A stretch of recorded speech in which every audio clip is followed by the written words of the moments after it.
Okay, I just assembled this antique looking pedestal side table. It's super simple to put together. It's literally the 3 pieces and you just kind of screw it together.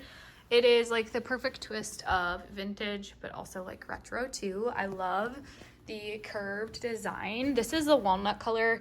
It has the really pretty wood grain on top, has the really pretty curves here. Almost looks kind of like a floral, and then a circle bottom, and then kind of like a unique little pedestal right here.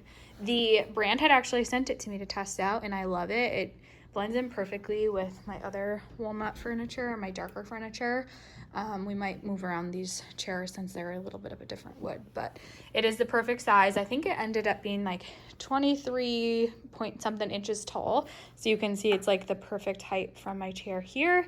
And then it actually is a really good size. Like it's not too small, but doesn't take up a ton of room. Like you can put plenty of coasters and drinks. You could put some decor here if you wanted. You could use it as like your remote table. Honestly, there's just lots of options because the size is so great. And it's one of those tables that you can move around in different spots because it's so simple to just lift up and move, and also just goes with a lot of things because it's very versatile. So very impressed with it. Loved the quick assembly, and I love just the vintage feel of it. I think it's a really pretty and unique side table.